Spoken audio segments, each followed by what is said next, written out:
오늘 같이 저와 여러분들이 봉독하실 하나님의 말씀, 골로새서 1장 1절에서 5절까지의 말씀 봉독할 때 제가 1절 말씀 읽고요, 5절까지 한 절씩 교독하도록 하겠습니다.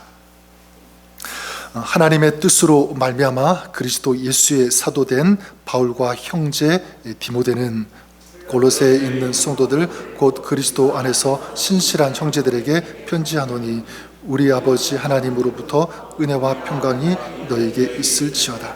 우리가 너희를 위하여 기도할 때마다 하나님 곧 우리 주 예수 그리스도의 아버지께 감사하노라.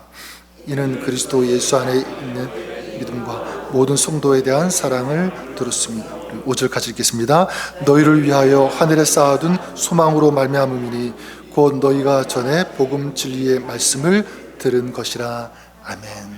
네, 하나님 말씀입니다. 얼마 전에 제가 구입을 해서 읽고 있는 책 한 권이 있는데요. 러시아의 대문호 톨스토이, 문학을 좋아하시는 분들 이 책 읽어보셨을 거라고 생각합니다.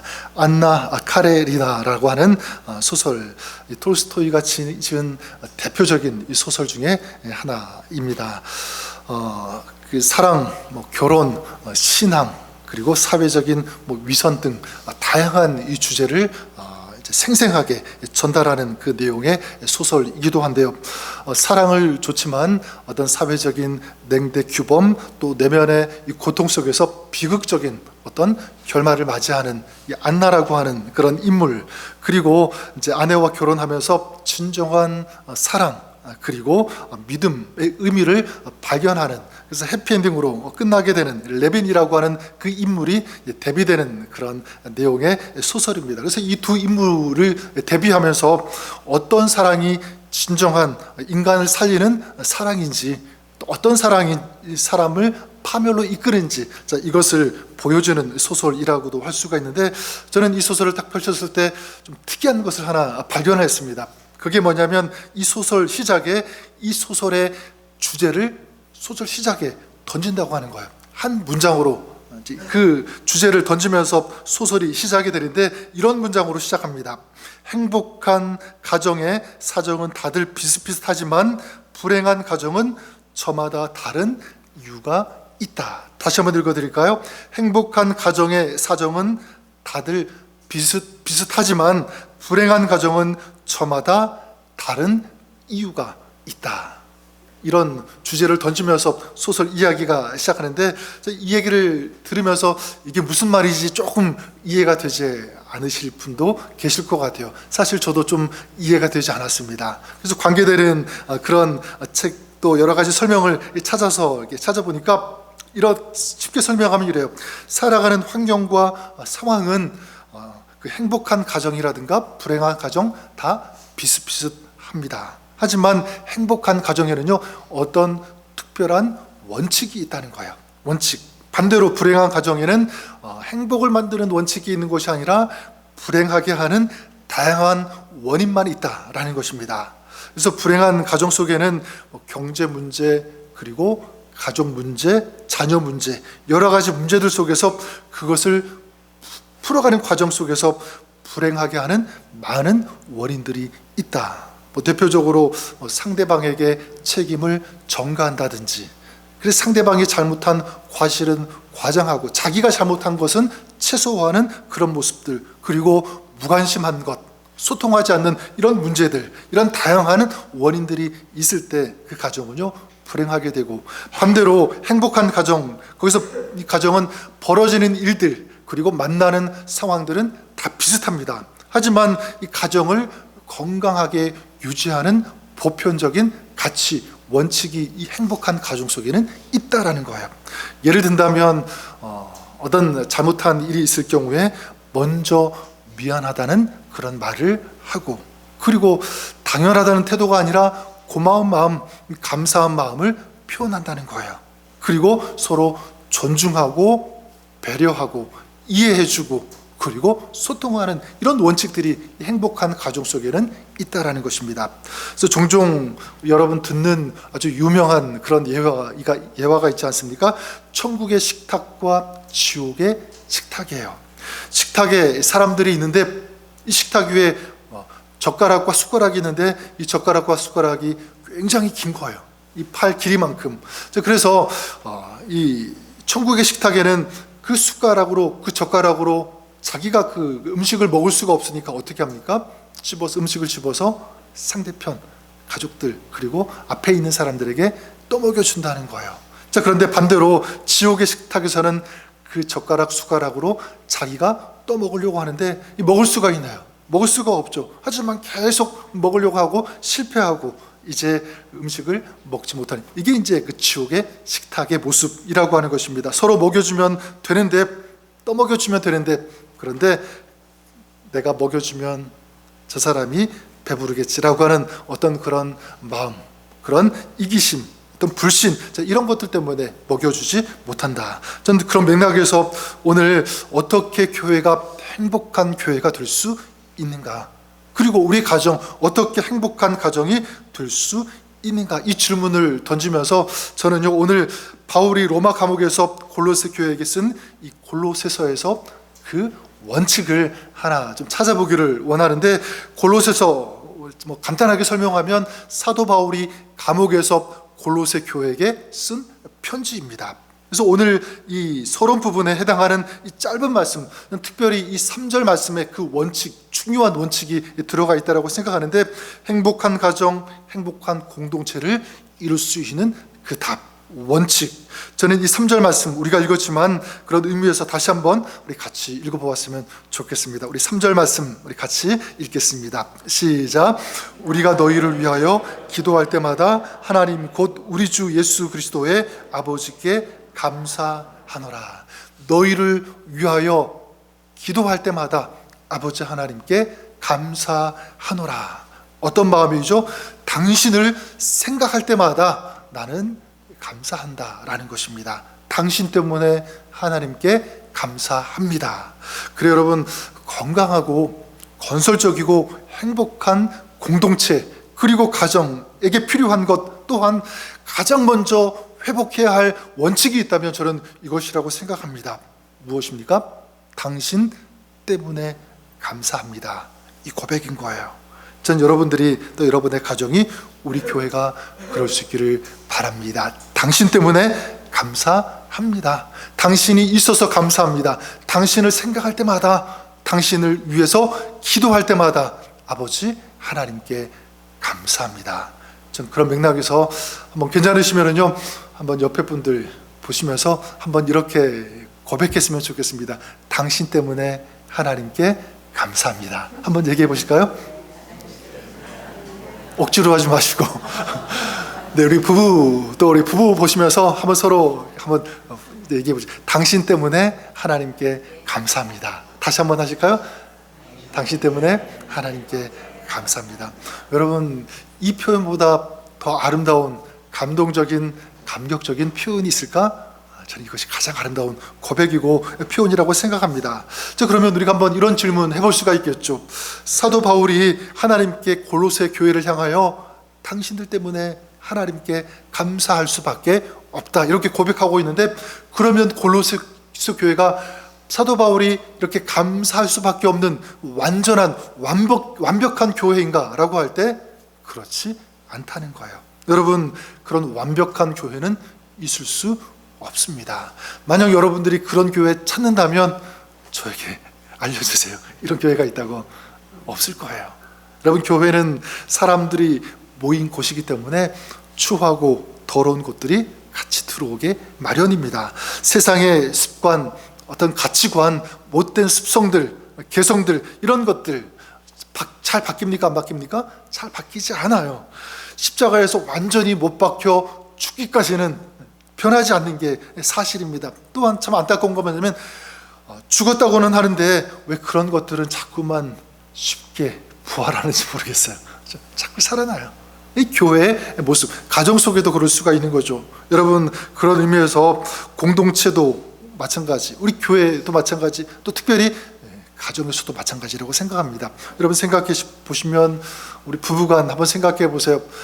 너무 예쁘고 사랑스럽고 모든 것이 다 멋있어 보여서 결혼하지 않았습니까? 자, 그런데 살면서 점점 뭐가 벗겨진다고 하죠? 눈에 콩깍지가 벗겨지기 시작합니다. 그래서 처음에는 보이지 않았던 좋지 않은 그런 모습들이 보이기 시작하는 거예요. 그러면서 자꾸 이 부대끼는 일들이 생기기 마련입니다. 어쩔 수 없어요. 그런 일 생깁니다. 자, 그런데 여전히 문제가 많은 공동체이지만 사도 바울은 그 교회를 볼 때마다, 이 골로새 교회를 볼 때마다 주체할 수 없을 정도로 감격했습니다. 그런 교회가 된 거예요. 어떻게 그럴 수 있을까? 저는 답이 여기에 있다라고 믿습니다. 이게 뭐냐면 아름답고 거룩한 것을 보았기 때문에, 좋지 않은 것, 그리고 정말 추한 그런 모습들이 있었어요. 하지만 사도 바울은 무엇을 보았는가라고 할 때 거룩한 것, 아름다운 것, 그것을 보았다. 또 구체적으로 말하면 그런 것들을 더 부각시켰다라는 거예요. 여러분, 아무리 좋은 집이라고 할지라도, 비싼 집이라고 할지라도 그 집에는 뭐가 있냐면 화장실이 있어요. 그렇죠? 변기가 있고 하수구 있고 쓰레기통도 있습니다. 그런 집 없는 집 있습니까? 없을 거예요. 다 있어요.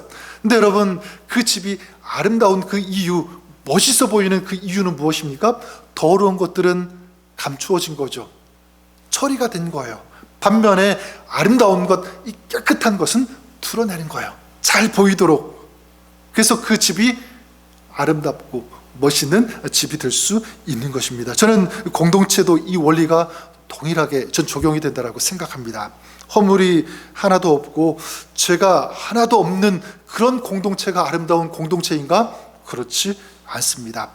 비록 죄인들이 모였지만, 부족한 사람들이 모였지만, 거기에 있는, 그 안에 있는 이 죄성들은요, 감추어지는 것입니다. 처리가 되는 거예요. 대신 아름다운 것들, 거룩한 것들이 보여지고 드러나고 부각되는 것, 그런 교회가, 그런 공동체가, 그런 가정이 거룩하고 아름다운 공동체요, 가정이 되는 것입니다. 그래서 지금 사도 바울, 우리 기도할 때마다 하나님께 감사할 수밖에 없는 그런 교회, 골로새 교회가 그렇게 된 거죠.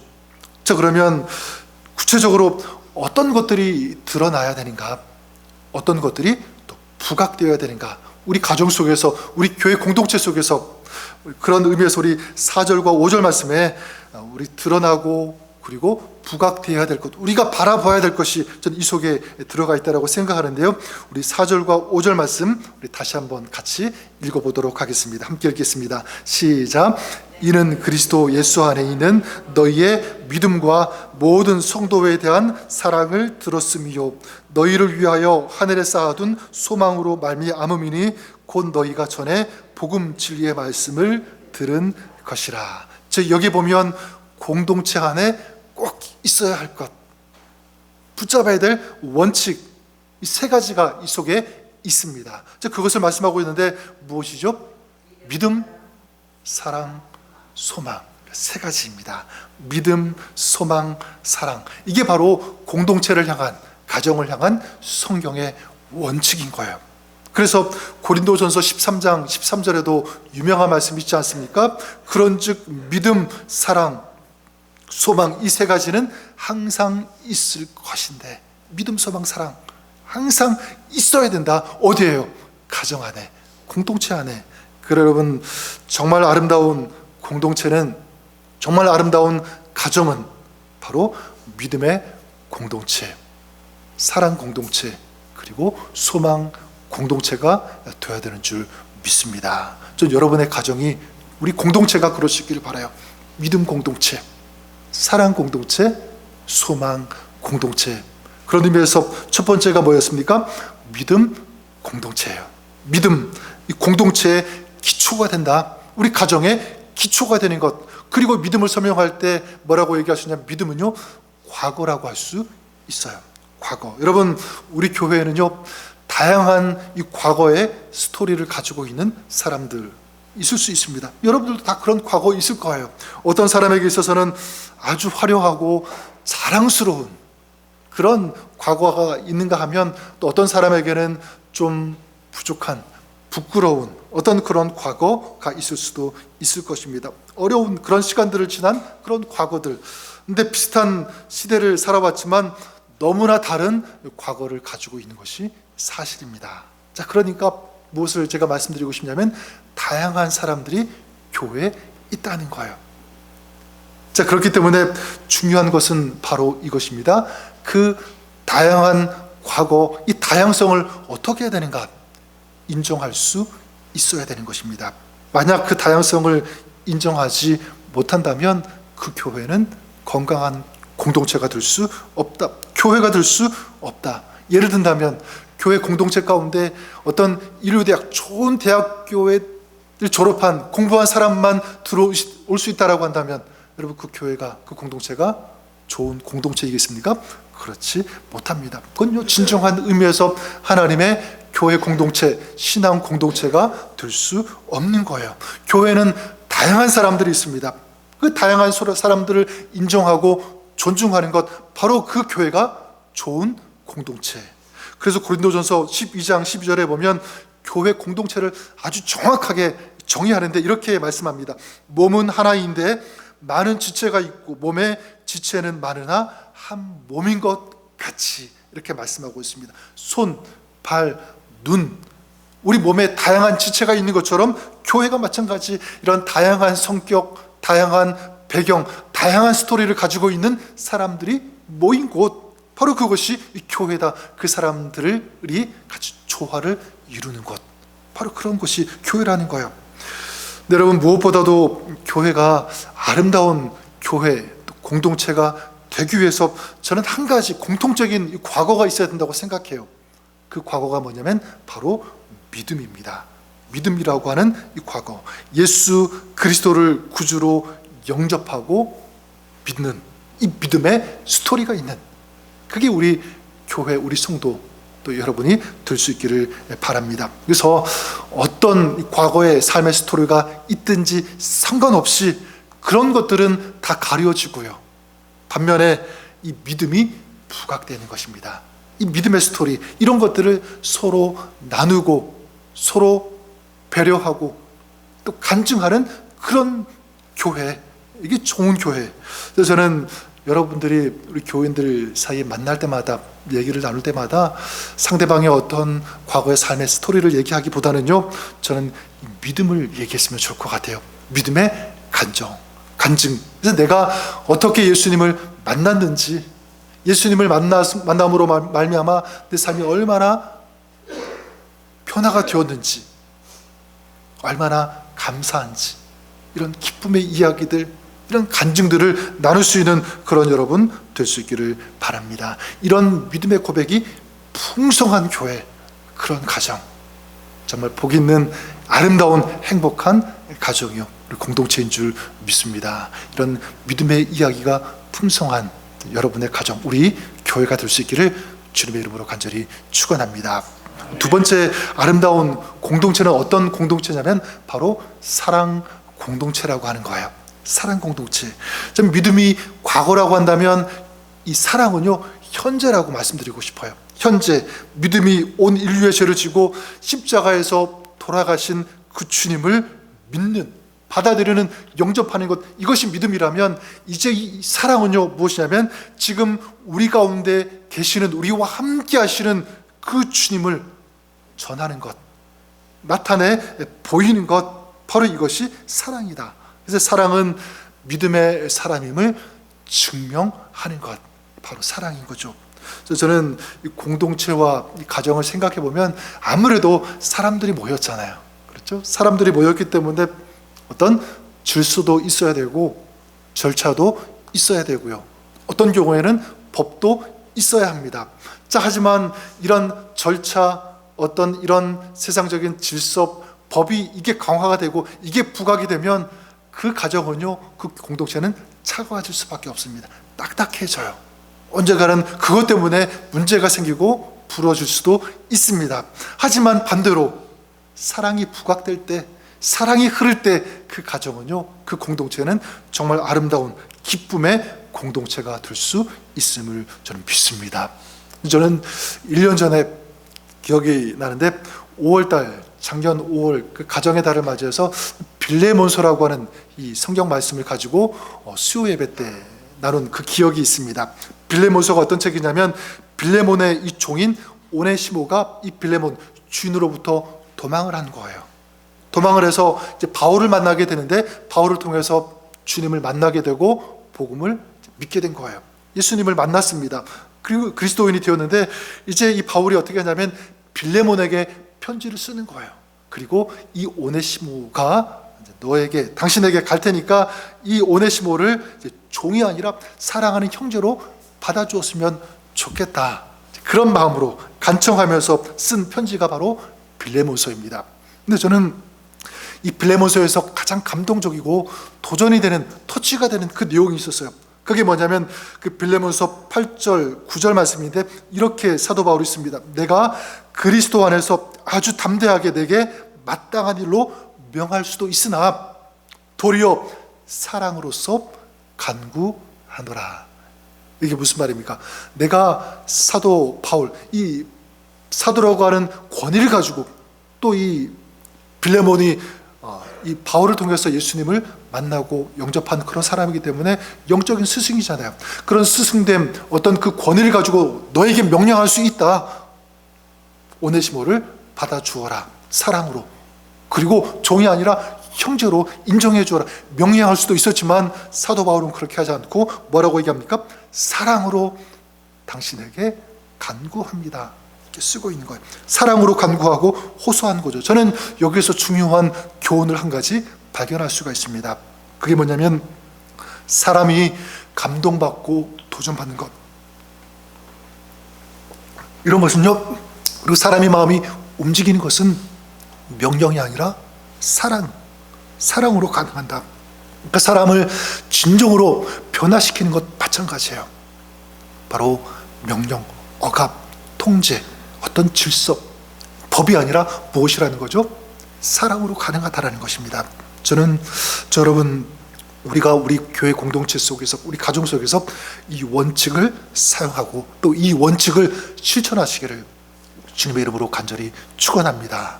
이 사랑을 보면 사랑은요, 여러 가지 이름이 있는 것 같아요.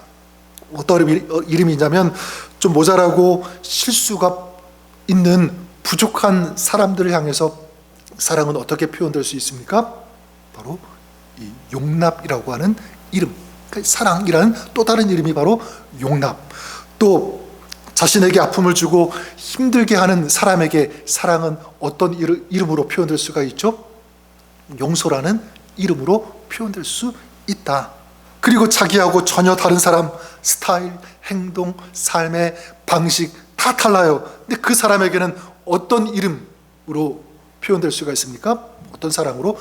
이해라고 하는 이름, 이해라고 하는 사랑으로 표현될 수 있다. 또 어떤 사람에게는 관심, 친밀감, 희생, 섬김, 자, 이런 모든 것들이 다 무엇의 이름이죠? 사랑의 이름인 거예요. 전 여러분들이 이 사랑의 이름을 우리 가정 속에서, 우리 공동체 속에서, 만남 속에서 사용할 수 있기를 바랍니다. 이해하고, 용서하고, 용납하고, 섬기는, 그리고 친밀하고 희생하는 그런 모습들, 여러분의 가정 속에, 우리 교회 속에 이런 사랑의 표현들이 넘칠 수 있기를 주님의 이름으로 간절히 축원합니다. 마지막 세 번째, 아름다운 공동체, 어떤 공동체냐면 소망의 공동체라고 말씀드리고 싶어요. 소망의 공동체. 오늘 이 말씀을 드리면서 이런 질문 해볼 수 있을 것입니다. 과연 우리 인간이, 우리 사람이 이런 아름다운 믿음의 공동체를 이룰 수 있을까? 정말 용납하고 용서하고 이해해줄 수 있는 사랑 공동체 만들 수 있는가? 이런 질문. 여러분, 사실 어렵죠. 힘듭니다. 쉽지 않습니다. 근데 여러분, 저는 여기에 소망이라는 것을 넣으면 전 달라진다고 생각해요. 소망이 있으면 이 이야기는 달라진다. 믿음이 과거고 사랑이 현재라면 이 소망은요, 미래입니다. 그래서 소망은 지금의 모든 것이 사라지는 것이 아니라 하늘에 쌓여진다라는 것을 믿는 것, 바로 그것이 믿음이라고 한다면, 여러분, 따라서 영생의 확신이 있는 사람, 지금 이 짧은 이 시간은요, 사실 아무것도 아닐 거예요. 그리고 하늘을 소유한 이 사람에게는요, 이 땅 살아가면서 가지는 어떤 소유, 그것이 많고 적음 상관없이 아무 상관이 없어요. 왜냐하면 이미 하늘을 소유했기 때문에. 또한 천국을 소유한 사람, 하늘의 사람은요, 이 땅 살아가면서 결코 옹졸할 수 없습니다. 품지 못할 일, 품지 못할 사람 없습니다. 왜냐하면 소망이 있으니까. 난 하늘나라의 사람이니까, 천국을 소유한 그런 사람이니까, 앞으로 주님을 만날 그런 사람이니까. 그러니까 여러분, 주님을 앞으로 만나기 때문에 이 땅 살아가면서 부끄럽지 않도록 살려고 하는 거예요. 이게 믿음의 사람이죠. 소망의 사람입니다. 전 여러분들이 기도할 수 있기를 바랍니다. 하나님, 우리 가정이, 우리 교회가 이렇게 참된 공동체가 되게 하여 주시옵소서.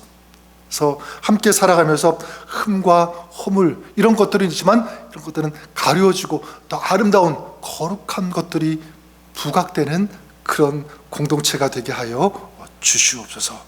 서로 용납하고 이해해주고 용서하는 이런 사랑이 있는 공동체, 특별히 우리가 하나님 백성이라고 하는, 이제 머지않아 주님 앞에 서게 되는 그런 하나님의 백성으로 이 땅 살아간다는 그 인식을 가지고, 이 소망을 가지고 이 땅 살아가는 동안 정말 주님 앞에서 설 때 부끄럽지 않은 그런 삶 되게 하여 주시옵소서. 이것이 여러분의 고백, 우리 기도가 될 수 있기를 바랍니다. 특별히 처음에 나눴던 것처럼 이 고백을 여러분들이 많이 했으면 좋을 것 같아요. 사도 바울이 골로새 교회에게 고백했던 것 기억나시죠? 무엇이었습니까? 당신 때문에 하나님께 감사합니다. 우리 다시 한번 고백해 볼까요? 당신 때문에 하나님께 감사합니다. 당신 때문에 하나님께 감사합니다. 이제 여러분들이 집에서, 그리고 우리 교회 공동체 만남들 속에서 이 고백을 많이 하십시오. 당신 때문에 고마워요. 당신 때문에 감사해요. 당신을 생각할 때마다 감사하고, 당신을 위해서 기도할 때마다 감사합니다. 여러분들이 이런 아름다운 고백을 가질 때, 또 그런 사랑을 실천할 때, 여러분의 가정은, 우리 교회는 또 아름다워지고 행복한 그런 가정, 교회가 될 수 있음을 믿습니다. 아멘. 여러분의 삶, 여러분의 가정, 교회가 될 수 있기를 우리 주님의 이름으로 간절히 축원합니다. 아멘. 기도하겠습니다. 하나님 아버지, 우리에게 믿음의 가정, 사랑의 가정, 소망의 가정, 또 그런 공동체를 허락해 주심을 감사합니다. 사도 바울이 골로새 교회를 향하여 당신 때문에 하나님께 감사합니다라고 고백한 것처럼 우리의 입술, 우리 마음 속에서 이 고백이, 이 표현이 넘치게 하여 주시옵소서. 이제 믿음, 소망, 이 사랑, 이것을 우리가 품고 실천하며 우리 삶 속에서 이 성경의 원리와 원칙을 구현해낼 수 있는 정말 진정한 그리스도인의 삶을 살아가는 저희들 되게 하여 주옵소서. 감사드리며 예수님 이름으로 기도드립니다. 아멘. 우리 찬양 같이 마지막 올려드리면 좋겠는데요. 우리 오늘 또 아무래도 또 야외 예배, 또 우리 공동체, 우리 같이 함께하는 그런 우리 시간들 가지는데,